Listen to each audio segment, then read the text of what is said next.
Welcome to Bruce Hurwitz Presents Meet the Experts. I'm your host, Bruce Hurwitz of Hurwitz Strategic Staffing. You can find me on the web at hsstaffing.com. I hope you will consider us for all your staffing, career counseling, and speech writing needs. I'm delighted to be joined today by Andy Buyting. Our topic is leveraging the three pillars of content marketing. Meet the Experts is sponsored by P&K CPAs. P&K is a full-service accounting firm. They provide accounting and consulting services to businesses ranging from startups to small and mid-cap companies to nonprofits as well as high-net-worth individuals.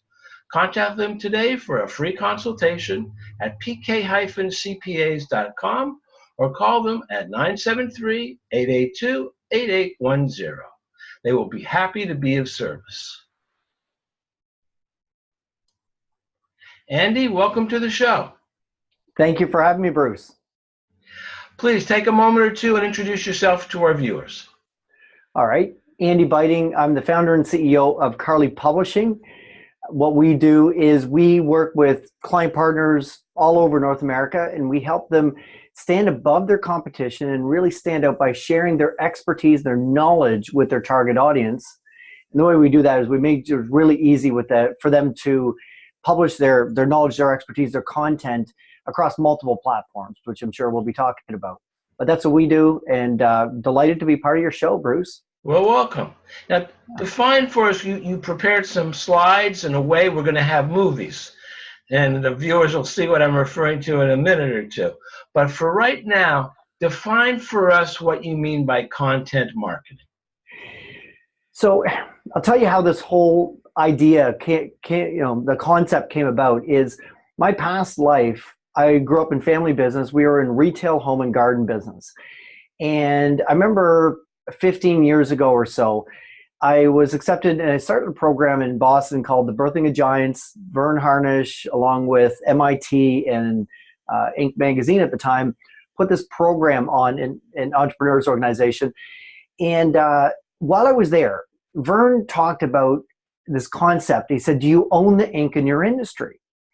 And he said, whatever your customers or whatever your potential customers are reading needs to come from you. If you want to be positioned as the expert in your field, you want to own the ink in your industry.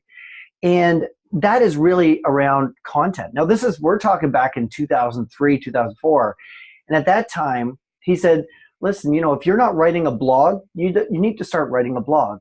They were just starting to get popular. You need to have lots of content online on your website. He also went on to say that, everyone should write a book. Every CEO should write a book here. And if you're not communicating with your regular customers with newsletters or, things of that sort, you're allowing your competition to maybe take that place for you. But if you get in there and you're the one that owns the ink in your industry, you go from being a service provider, or in our case, a product provider, to an advisor. You take the place of that advisor in the mind's eye of your customer. So, and the best way to do that is content marketing. It's sharing your knowledge, sharing your expertise, sharing your content with the outside world. So that's how I define content marketing. It's sharing useful information with your target audience. And now let's go to the first slide we have, and please talk us through this. We have here your three pillars, literally. Exactly. So when we were in retail, we did a lot of print marketing. I mean, back then it was a lot of print marketing. There was newspaper advertising. We started a newsletter in the early 90s. And I thought, newsletters are a great way to engage customers. And we started doing print marketing really early on. And newsletters were a way for us to engage with our customers, share some knowledge, share some expertise, and we became the advisor in the eye of our customers. Now, in the early 2000s, that's when the internet thing, we figured it was going to be here to stay. It wasn't going anywhere. It wasn't just a fad. And people started sharing a lot more content online. And actually, in the late 2000s is when social media really started to come on stream, and that's when content marketing really started to explode. For us, in the retail business, that meant, the two platforms we kind of gravitated to was Facebook in the early days and also YouTube, because we would, we were B2C, that was our platforms of choice at that time. And, we started a Facebook page before most businesses knew what Facebook was. And, we started growing this large audience. Same with YouTube, sharing videos online. And then at the same time, all the while, like ever since we started, my father started the business back in the mid 80s. We did interactive marketing. We always talked to our customers. Every time they were in the store, we were sharing our knowledge, sharing our expertise. And it really kind of honed in. It was in the late 2000s that I kind of fell upon this philosophy of there's really three pillars to good content marketing. There's digital, there's print, and there's interactive. And you need all three of them. Most of us need all three of them. Not everybody, most of us do. Because when you think about a consumer buying cycle, there's an awareness ad, there's an awareness article, something draws their attention to this product or services that you might be providing. And then they go through a cycle. Most people don't make a decision to buy right there on the spot. We call that impulse buying, and sometimes it happens with small ticket items and retail, but most of us don't make a large purchase on the spot. We think about it. And every business, you want to be able to, although it's somewhat outside of your control, you want to control that. You want to influence it at least as much as you can. And there's different ways to communicate with your customers. There is the digital marketing, digital content marketing, and that's where you can put information out on the web, through social media, blogs, videos, you name it, podcasts like this. You're giving information. I mean, right now, Bruce, you're doing digital content marketing. You're providing value to your audience. Hopefully they leave every session, they learn something new that they can use to better their life, their business, whatever. And digital allows you to do that. The things that I love about digital is you can do frequent, quick hits. You can be out there on a daily basis if you wanted to, certainly on a weekly basis. It has a lot of benefits. You can engage people in different ways. People engage with or consume digital content in three primary ways. They either like to read it, watch it, or listen to it. And, read it, blogs, LinkedIn posts, Facebook posts, those types of things. Watch it is video. Video is growing in popularity for sure. And, they estimate that the majority of the content is going to be consumed by video in the near future. But video does have some drawbacks as well. You need to be fully engaged. They can't be doing something else when they watch video, your audience. And then there's also audio, podcasts, that sort of thing. So digital is great for quick hits, regular quick hits. But we always balance that in the retail business with print. Print gives you legitimacy, credibility, and longevity. Anything found in print is typically deemed as more credible than anything found online. And also, longevity, it sticks around. I mean, how often do you read an article online and go back to it? Or see an article online when you're flipping through LinkedIn and think that's interesting and then go back to it? Doesn't happen nearly as often as if you find something in a magazine. That you'll hold on to it and come back to it. Let me cut you off for a moment, because you had mentioned books, and now you're talking about digital versus print. Yeah. From my personal experience, the first book that I published, business book that I published, was in 2012. Mm-hmm. And I'd say that probably 75% of sales were of the paperback, mm-hmm. and 25% were the ebook. Mm-hmm. Last year, I published 2 books, mm-hmm. and it's totally reversed. It is, yeah. The ebooks, 75-80%. Yeah. As opposed to 20% for the paper. Does an ebook lack the credibility of a printed book? It certainly, and there's been studies on this. There is a inherent. There's more credibility with the printed book. So it's interesting. Deloitte put out a study in 2017, actually, so over a year ago, And they found that, most actually, especially with business content, 84% of the target audience of business people would prefer to consume content in print rather than online, which I find interesting because you look at the ebooks as an example, and I published my book last year as well, and looking at that, looking at the what is the right strategy for that. With business books, quite often print, it just has more credibility. Now, you may not move as many units in print, but it will have probably a bigger impact if it's in print. That's my belief.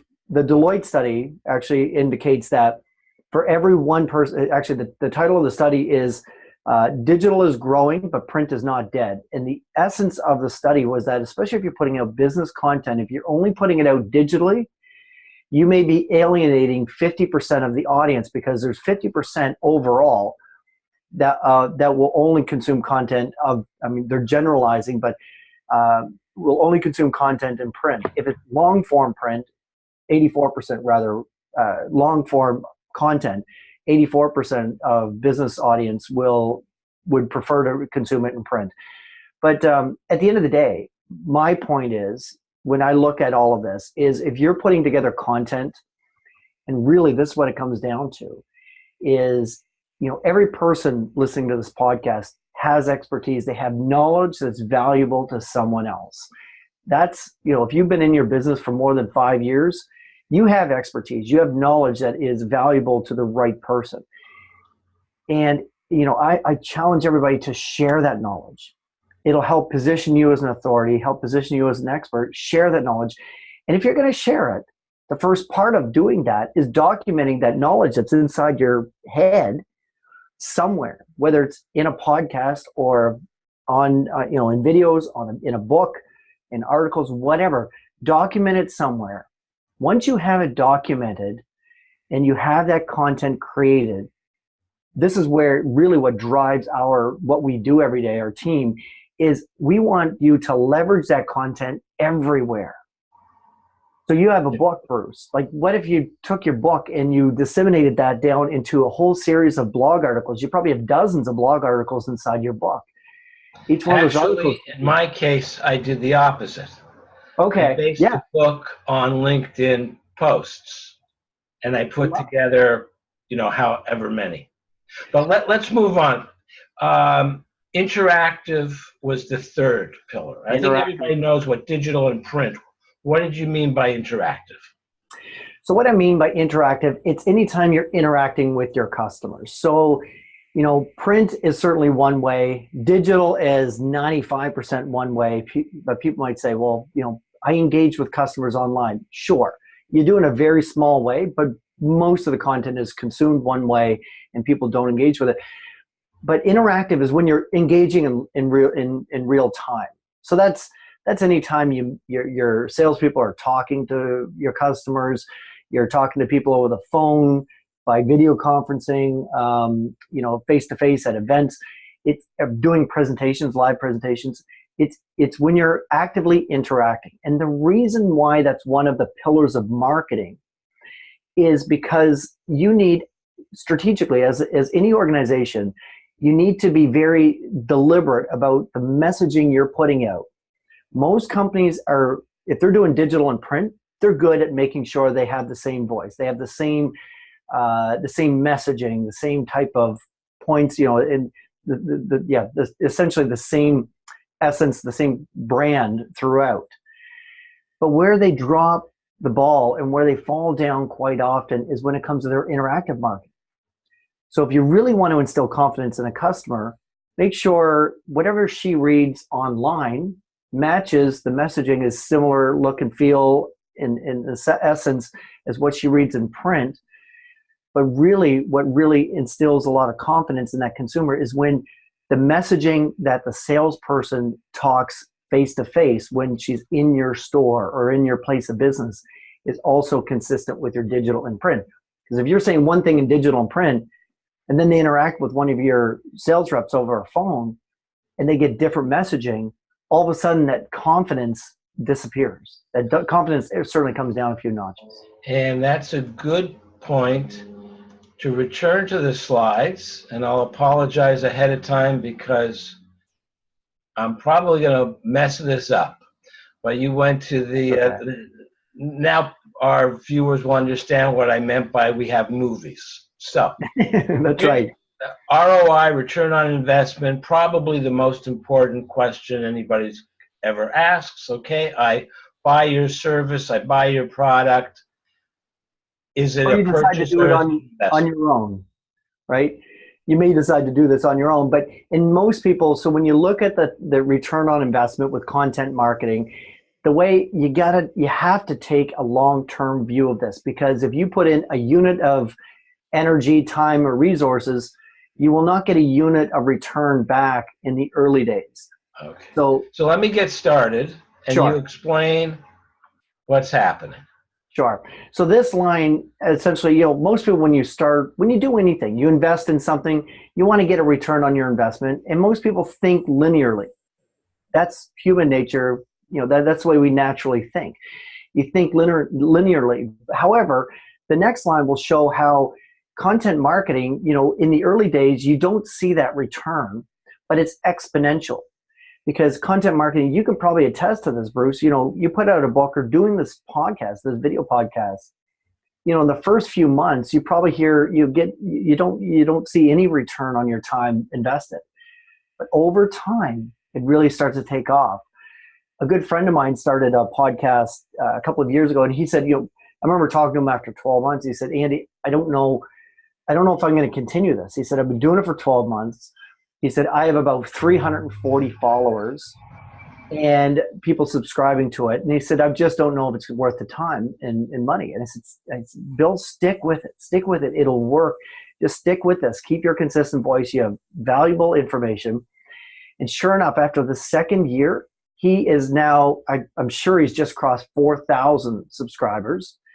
And he's getting more leads generated from that podcast for his consulting business than he ever dreamed of. But it didn't happen in the first 12 months. It takes a while. So there's that gap in between where it can get a little bit frustrating and people are wondering, why am I doing this content marketing thing? Because I'm not seeing the return. And but you need to, two things is you need to think long term, because it will give you an exponential return on investment in the long term. But also in the interim, what we're a big fan of is, okay, what are we going to measure? Let's not measure return on investment. Let's measure something else that indicates if it's succeeding. So it could be number of listener reviews. It could be the number of likes on your, if you're trying to build up a Facebook audience. And the faster your audience builds, it means that you're providing value. And people are seeing that value and are logging into it or want to be part of that. And you may not monetize them right away, but that will come. So you need to sometimes measure something different. So next, I think we're done with this. Yep. And now we have integrated content solutions. So this is where, as I try not to mess up. Sure. You'll do wonderful. I know you will. Look, when it comes to content, like I said, we're huge fans of integrating your content. So here's an example. Let's say we start creating content and we're going to do digital content first. So we decide we're going to write a blog article every month.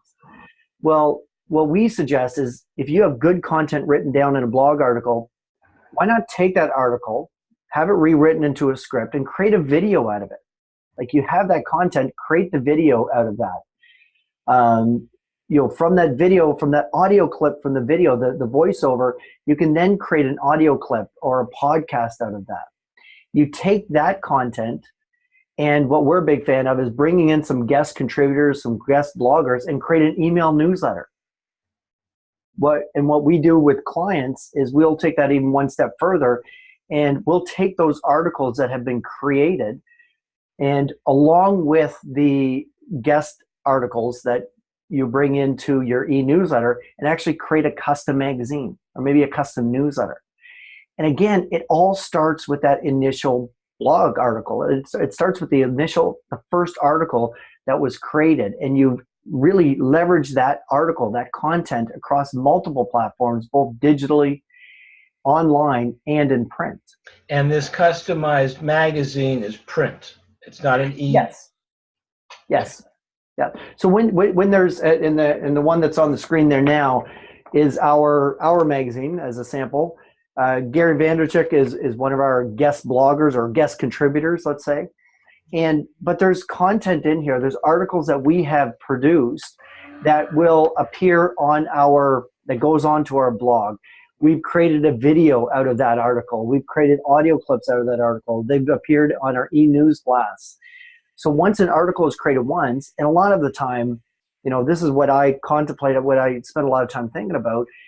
It's me coming up with the content or the concept, the idea, and be quite honest, one of the hacks I do, which is the service we provide, is I will use my smartphone and just rant in that, record my thoughts. I send that to a writer. They write it for me. I review it to make sure the points are hit. Once that's done, then they edit it for a script. It's voice. Like, that's the last time I touch it. And I rant into a phone, or I have a call with an interview with a ghostwriter. They will write the content. I'll review it to make sure they hit the points. And then our project manager literally takes that article, creates a video, podcast, e-newsletter out of it. I don't touch it at all. It then goes into the magazine, gets published in the magazine. And that's truly leveraging content. Okay. Look forward one more. It just, it all starts with that article. Okay. So if I'm not mistaken, we're done with this slide and we have a new one. Yep. Yeah. So this one our here. Third movie. This is the third. And then there's a fourth, and then we're done, I think. All right. So this one here, this is showing just another example of where we, a lot of our clients, we started Carly Publishing doing the custom magazines, the print, and then we added digital. So this is showing where we take an article, we take guest contributor, marry those together to create a magazine, custom magazine for our clients. If you jump ahead a couple more steps. And then from there, we take those articles now that appeared in the magazine and bring them over, and there's a blog post. Rewrite them into a script format, create a video, create an audio clip. We take that content, again with the guest contributors, and put together an e-newsletter. Again, somebody who worked with us, and that to put out a custom magazine, it takes them zero extra time to have all this digital content coming from that. And it all started with that initial article that was created for the magazine. Okay. And it seems that this is just, you get to the same place in going in either direction. Yeah, it's all about taking content and distributing it in many different ways. If we jump to the last example, Bruce, this is one where you should think about doing this. You could do this. You have your books, right? This is the ultimate one. You have your book already. Now, if you take the book and you strip it down into different chapters, you can have a whole series of articles coming out of that. But you're forgetting. I told you, I did it in reverse. You did it in reverse. That's right. The articles existed, and I put it into the book. So have you created, and to keep it going though, have you created videos out of them? Have you're doing the audio with this? I mean, these audio podcasts, Bruce, these can easily be also reversed and put into blog posts, because a lot of people do like to read content. They prefer to read content than listen to it or watch it. So you have the content documented, and my big thing is, how do you leverage that content elsewhere? So to finish this example off, then I'll share another example. But yeah, you can take the article, create the video, audio clip, bring in the guest contributors, create that email newsletter. You can then take those articles, put out a printed newsletter. Again, you have something that people can hold in their hands.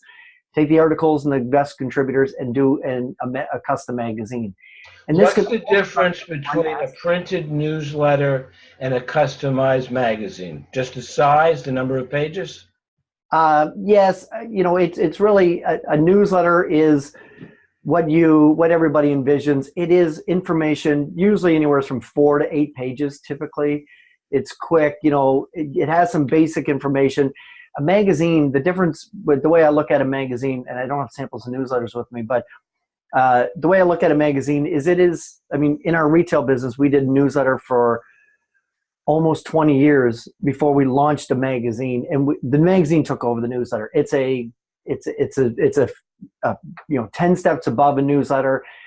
A magazine not only gives good information, but it also entertains, which is important with all content. It should be somewhat entertaining to keep people coming back. But a magazine is a little bit different than a newsletter because it is larger, laid out, more professionally laid out, more entertaining. And also with magazine, I'm a big fan of, and that's a whole other topic, but having some sponsors, advertisers in your magazine to give it credibility and to really legitimize your magazine itself. Now, is the magazine dedicated to a single topic?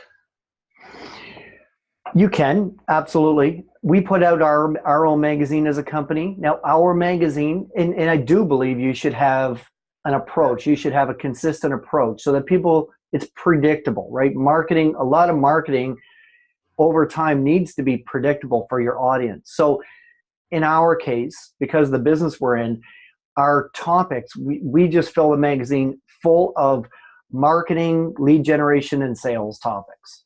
So we don't do any management or strategy articles in there, but it is a B2B marketing, it's sales and marketing magazine, essentially. So I do it, yeah. Okay, so focus. Go to the last slide. Sure, but before we do though, Bruce, another example, and I talked about leveraging content, leveraging your podcast. Some of your audience may know Joe Polish, big name in the marketing industry. And, Joe, we do a magazine for him, and I'll tell you how he leverages content. We decide on the content, the strategy around the articles and the content lineup for the magazine. And they literally send us links because his big medium is podcasts. He does interviews like this all the time, discussions and he has his own podcast. So he'll send us the links to the podcast that he wants published, and we'll take those and we'll have our writers basically, not transcribe, but create articles out of those podcasts. And he has this whole magazine, and they literally spend less than an hour on their entire publication because we handle all the rest, but it's the content already exists. And if you're in a business where you want to be seen, and it's important for you to be seen for your expertise and knowledge, create content and distribute it in multiple different ways. That's the big takeaway here. Okay. Now our final slide puts it all together, or brings it all together. Yeah. This kind of shows the digital and print, some different options. So, and these are some of the service deliverables that we do, but you can do this on your own. If you're already writing a blog, think about doing the other digital assets like the video, the audio clips, infographics, e-newsletters, that sort of thing, podcasts. Print, the most common ones are newsletters, magazines. We also do a mini magazine, which is basically anywhere from a 12 to 8 to 12 page magazine, or full-blown custom magazines, or ultimately published books. But these are different forms of digital and print content marketing platforms that you can get your information, your ideas, your knowledge distributed. Andy, thank you. This has been informative. Good. And fun. So it's always fun with you, Bruce. To come on. And let me just share with our viewers your contact information. Sure. And again, I thank you, and I hope we'll do this again. I always have fun with you, Bruce, and it's a pleasure to be on your podcast. I really appreciate the invite, and I had fun as well. Well, thank you very much. And of course, thank you to our viewers for watching. And as always, please keep focused on success.